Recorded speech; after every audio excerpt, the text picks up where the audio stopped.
продолжаем программу «Не спящие», друзья, и я вам с радостью представляю нашего сегодняшнего гостя, Симон Вирш, в Петербурге теперь, один из, как говорят о нем, лучших молодых джазовых кларнетистов в мире. Переехал, как я только что выяснил, в наш город по личным обстоятельствам, хорошим, и вот оказался в нашей студии, так что о кларнете и не только об этом мы сейчас и поговорим. So I've just mentioned, well, thank you for coming. I've just mentioned that you, Simon, as they say, you are one of the best world jazz clarinet players now. Well, what do you think about that? I hope I can live up to it. So. Да, ну хотелось бы, чтобы действительно было так. Why did you come to St. Pete? How did it happen?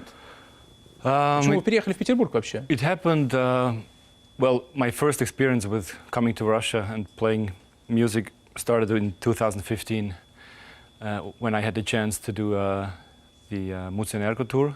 Вы знаете, это было впервые в 2015 году, когда я приехал в Россию, я делал тур с Мусэнерго.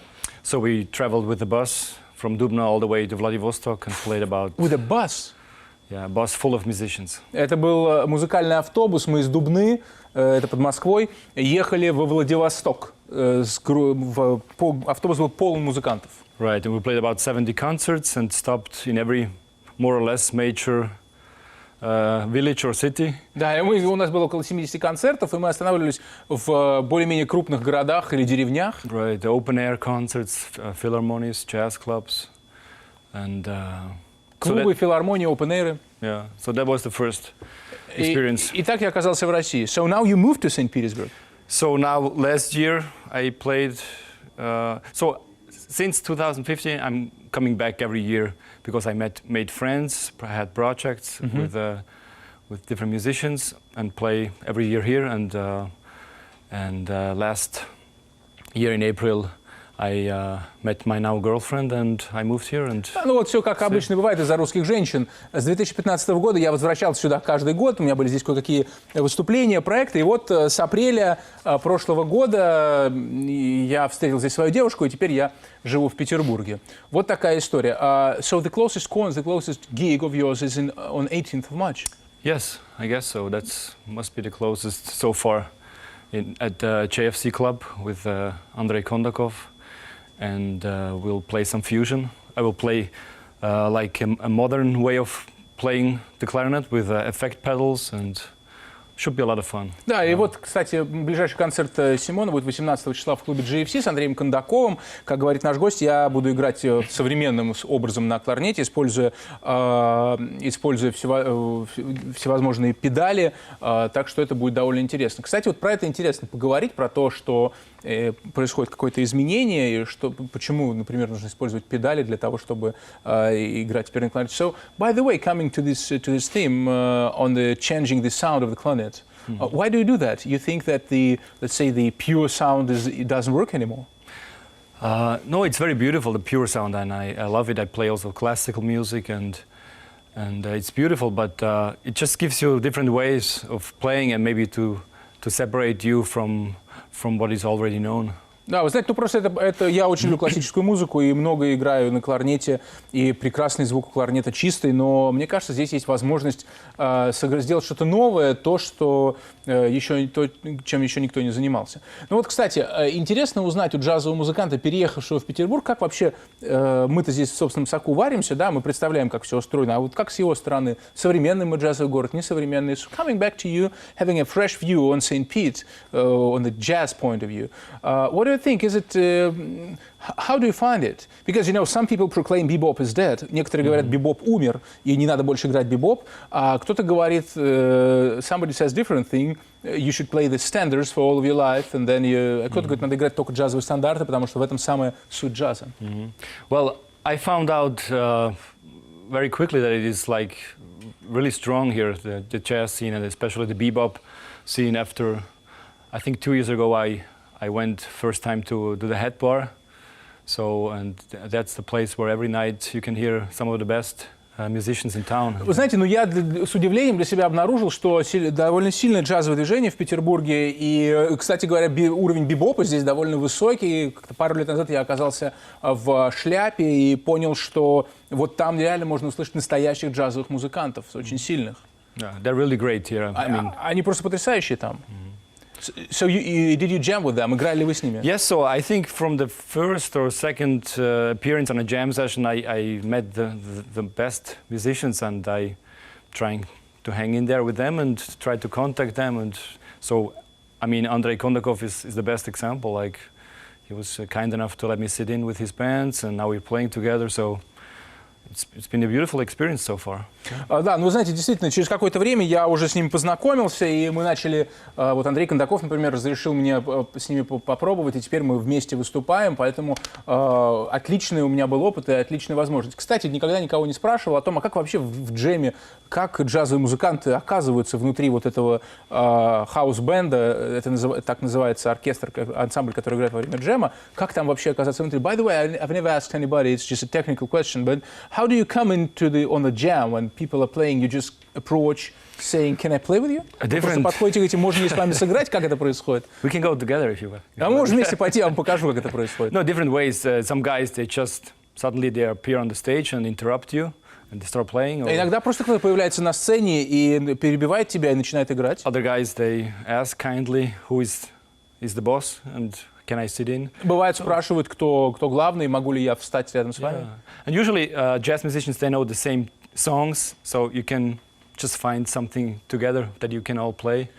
Ну и, как правило, все же знают этот репертуар, поэтому легко играть. Но вот тут интересный вопрос другой. А если выходит человек, который паршиво играет, например, на кларнете, как его выгнать со сцены? By the way, if there is a person appearing on stage playing really bad, you know, when you hear he's playing awful, how can you push him off? It's going to be a long night. Это будет тогда просто долгая ночь, вот и все.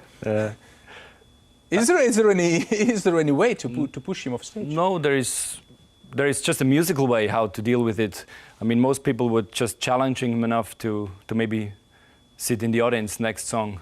Okay. But yeah, I mean, there is Ну, no знаете, rules. никто никого сталкивать не будет, но музыкальный способ есть, конечно, как-то сдвинуть его немного со сцены, но вообще никаких правил относительно этого нет. Потому что ведь самое живое, что есть в джазе, и то, как, мне кажется, Симон оказался здесь, в Петербурге, это именно джемы, потому что это и позволяет людям познакомиться. Because, as I know, everything, well, that moves jazz is actually the jam, the possibility of playing jam. Mm-hmm. And that's why you are here, basically, because you've just played with Andrei Kondakov. Yes, it kind of happened on the way.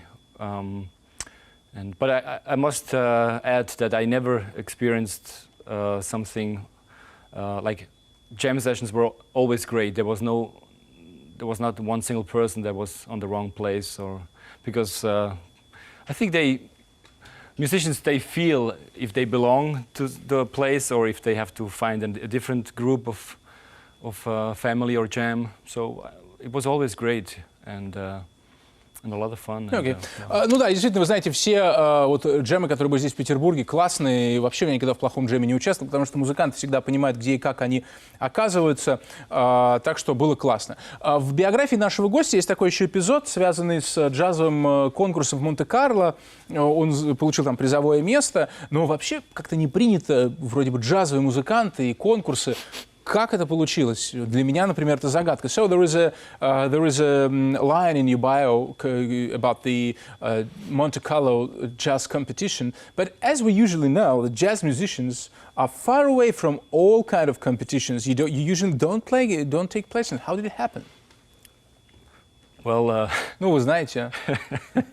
There's not so much to do in that. I mean, classical musicians, they have plenty of competitions, and it's very important to have it in the resume. Да, классические музыканты, у них очень много конкурсов, и для них это важно для того, чтобы подниматься по карьерной лестнице. And I agree with you that in jazz it's not so easy to say, okay, this guy plays more note, he wins the contest. Да, и, конечно, в джазе очень сложно сказать, этот парень играет лучше того, он лучше ноты эти берет.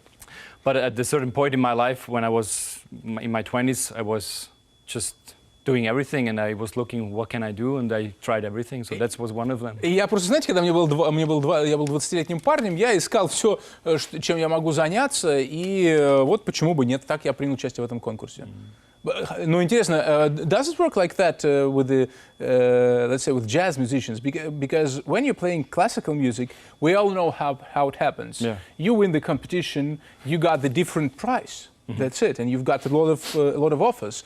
Как работает в мире классической музыки? Если вы победили в конкурсе, неважно каком, Чайковского, не знаю, или там, любом другом, там, Ван Клиберна, то вы сразу получаете, помимо строчки в резюме, много предложений и более высокий гонорар. Ну, так получается. Как это работает в джазовом мире? So how does it work with the jazz world? Do you get the high stakes? You mean the high salary when you win the competition? the competition? Well, I got my salary, but so it was worth. No, but the main thing in retrospect is that you meet colleagues and great musicians, and for example, John McLaughlin was there giving me the prize. So I'm not playing with him now, but there was a chance to meet him in person, and so I think it's about the connections, about the contacts. Да, ну вы знаете, нет, на самом деле в джазовом мире это работает по-другому. Конечно, я стал чуть больше зарабатывать, но самый класс, что вы встречаете людей. Например, Джон Маклафлин, выдающийся музыкант, давал мне приз. Мы с ним не играем вместе, но тем не менее, это очень здорово. Заканчивая этот разговор, хочется мне все-таки спросить нашего гостя, ну, там, не знаю, о 3 самых классных альбомах джазовых, которые он любит больше всего. So, finishing our conversation, I would like you to ask, if you can, to name, let's say, 3 the most important jazz albums for you. Well, I know that's hard. That's tough. Я знаю, что это сложная задача. What about maybe we can... Oh, musicians. Musicians. О, может быть, лучше музыканты. Давайте попробуем с музыкантами, да. Well, it's a tough one. And, это очень сложно. Я знал, что я спрашиваю непростую... Окей, Майлз Дэвис. Miles Davis, okay. Playing trumpet, but anyway. Chick Corea on the piano. Да, Майлз Дэвис на трубе, Чик Корея за фортепиано. And, let's say, Roger Calloway on the piano. И Роджер Каллоуэй тоже на фортепиано. And Simon Wish. И Симон Вирш, наш гость, тоже неожиданно появляется в этой компании. Спасибо вам большое.